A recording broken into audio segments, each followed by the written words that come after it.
And now, please pray with me.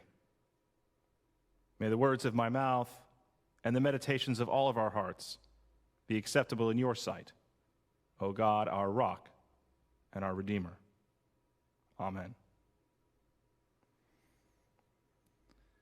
Well, we find ourselves in an interesting place with this whole coronavirus crisis now.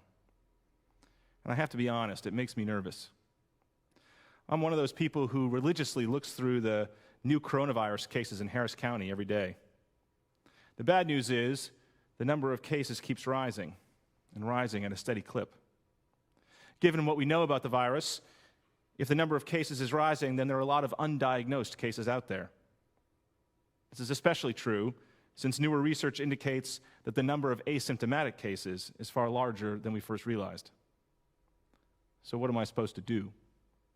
How am I supposed to interact? I'm lucky since I'm not in one of the high-risk groups, and neither are most of my friends. But still, I have no interest in getting the virus, and especially no interest in passing it on to someone else. I've read the accounts of how badly the virus can affect the body. I don't want to be one of those people, and I certainly don't want people I care about to be infected. And yet, with the reopening of businesses in Houston, a lot of people I know are going back to life with varying levels of precaution. When I interact with someone, I don't know who that person has been with or what exposure that person might have. So should I go back to quarantining myself strictly? If so, how long should that happen? It's hard to know. And it's that uncertainty that preys on my well-developed capacity to be anxious about pretty much everything. I am the walking embodiment of a worrywart. How about you? Are you worried about these things too? Then there are the economic worries. I get those. Trust me. I know a lot of people who are in tight situations economically right now. They need the country to get back to work. They need the money they'll get from their job, particularly once the federal unemployment benefits expire at the end of July. I'm worried about the so-called 90% economy. Even once America is open for business, a lot of people will stay away from restaurants and bars. Large events probably won't happen for a while. What about all the people who depend for their livelihoods on those events? Will the airline industry be able to recover? The cruise line industry? Some people say, let's open up and try the Sweden model. But it's more complicated than that. Even once we fully open, there's still a lot of people who will stay home, especially without comprehensive testing for the virus and antibodies. We're facing difficult economic times ahead, and I'm anxious about it. On top of all this, we have the politicization of this crisis. It's bad enough that we have to deal with the virus and economic worry without politics making everything even more ridden with anxiety. I mean, face masks? How has wearing a face mask become a political statement? You wear a face mask in a public setting to help prevent the spread of virus from you to someone else. You wear a face mask for the other people around you more than for yourself. You might be an asymptomatic carrier and not know it. Why make a big deal of wearing a face mask? Everyone wants to be safe. Everyone wants the economy back to where it was. We should be able to have scientifically informed conversations about how best to accomplish these two things. But no. In our current moment, everything has to be drawn into the culture war. We even have people gleefully wishing that state and local governments go bankrupt merely because those governments are in states controlled by a different political party. That is insane. Even the best managed state and local governments will have to cut essential services, including here in Houston. No one was adequately prepared for this. Why can't we just put aside politics and get through this together? It only spikes my anxiety. Am I the only one feeling this now? Well, it was while caught in this mindset that I was reading through the passage this morning. This morning's text comes from the first letter of Peter. For certain good reasons, most scholars do not believe that the Apostle Peter himself wrote it. It was likely written by one of Peter's disciples, long after he was dead.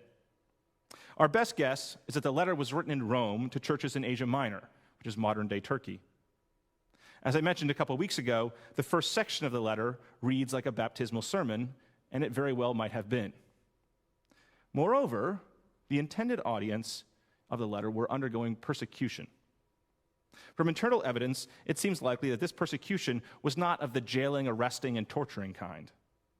Instead, the author of 1 Peter is writing to Christians who feel alienated from the culture around them because of their beliefs. They are worried about the friendships that they might lose because of their beliefs, worried about how their newfound faith might affect their businesses or their work. It's an anxious time for them. And so the author of 1 Peter is writing to address their anxiety. He is writing a general or Catholic epistle, as it's called. It's not written for one specific group or one time or place. It's a letter to Christians everywhere, a letter on how to cope with anxiety and worry in their time. As such, it is an ideal letter for us to hear now. Listen to what the author has to say in our text.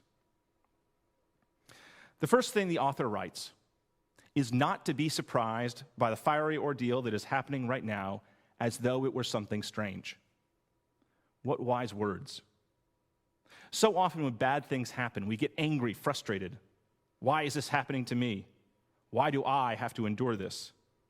Why do I have to stay home? Why can't I just go back to my normal life? Why does my business have to suffer and fail at this time? A few weeks ago, I was walking near my home and ran into someone I knew walking his dog. From across the street, we carried on a conversation. This person is a chiropractor and owns his own business. Obviously, during this time, his business has been decimated. Few people are venturing out to see a chiropractor. He said he was probably going to apply for one of the PPP loans offered through the federal government. But he was saying this a couple weeks after the program had been launched. The program was designed to be a first-come, first-served program. There was no way that this chiropractor, who might not have a pre-existing relationship with his bank, would get one of those loans. What would happen to him and his business? This man had every reason to be angry, but he wasn't. He was enjoying the time to spend with his dog. He was enjoying the time he could spend reading. He confessed to me on the street that even though I've seen him out and about, he's actually more of an introvert and was relishing his alone time. As we walked in different directions, I remember thinking to myself how remarkable it was.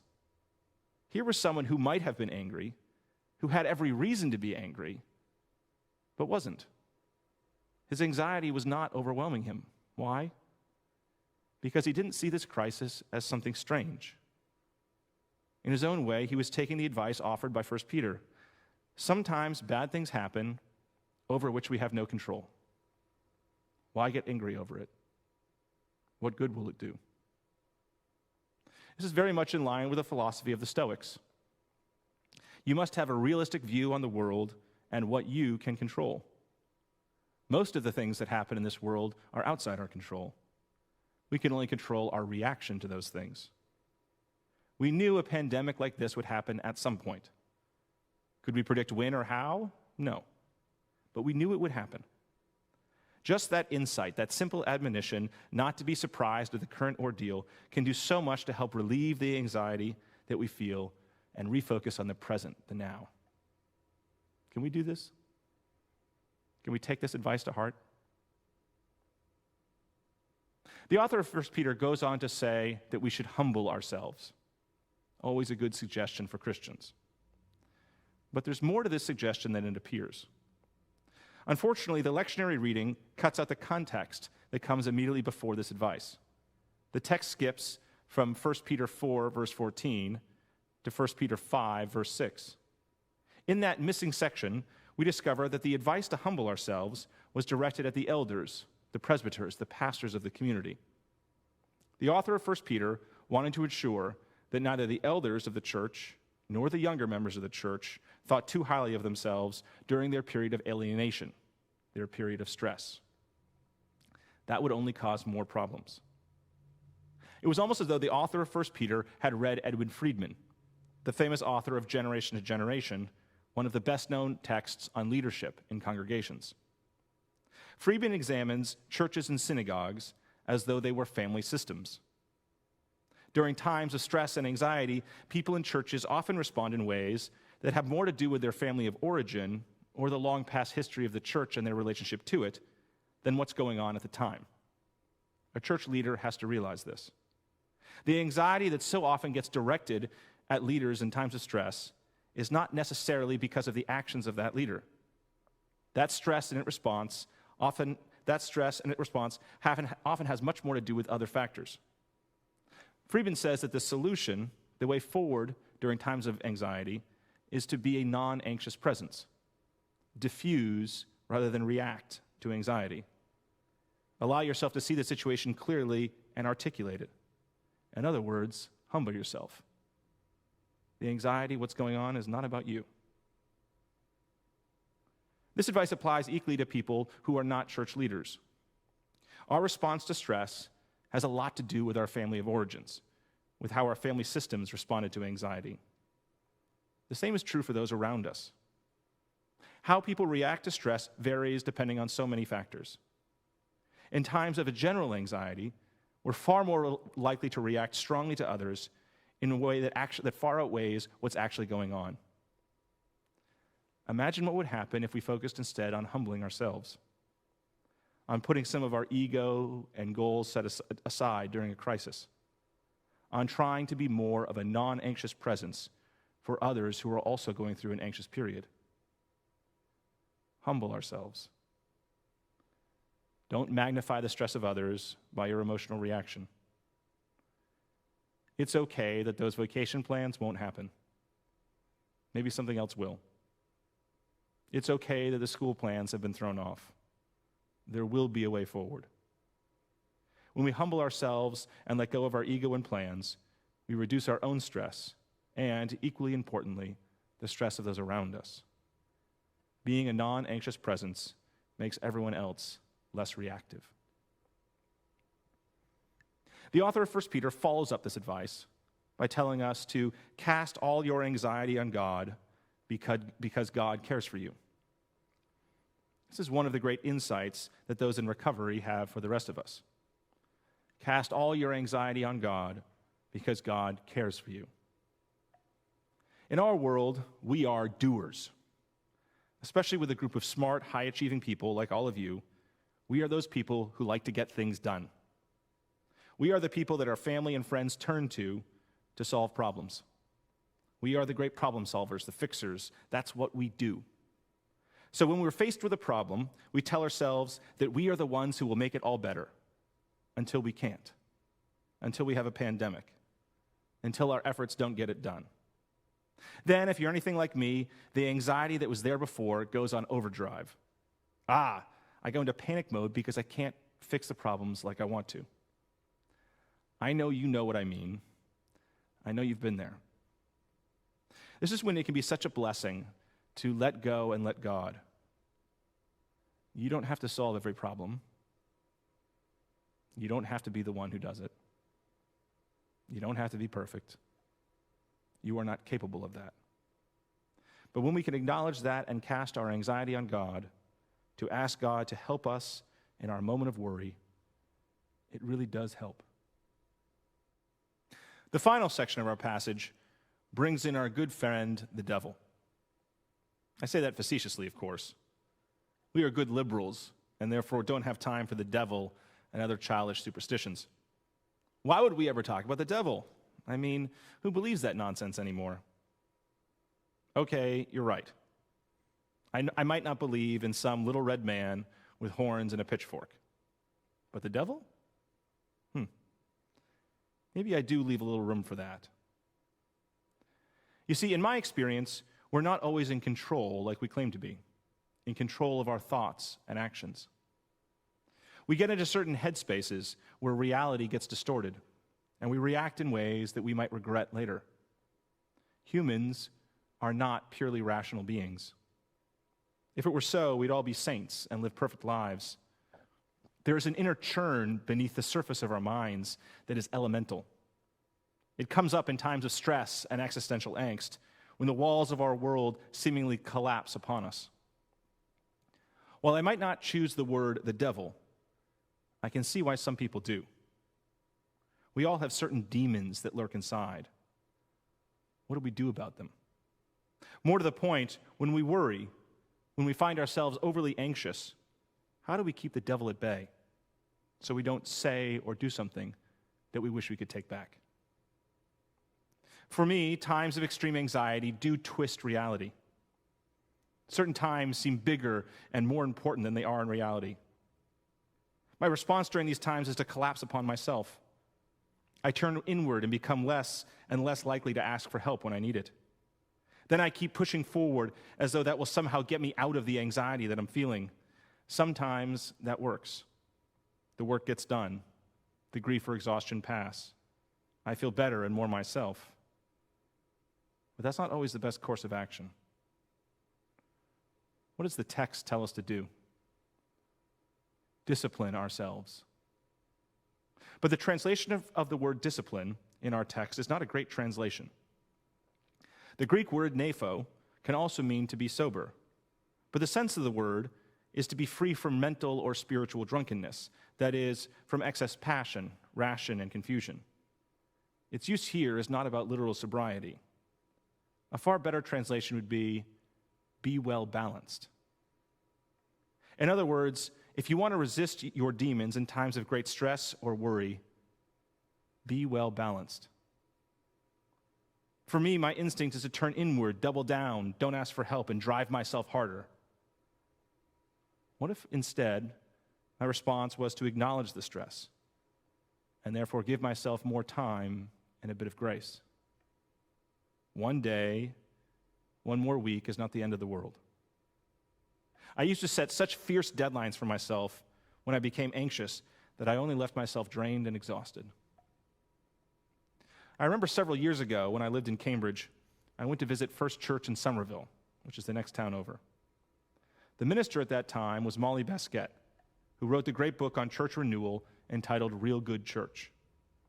Molly and I were chatting in her office after the service.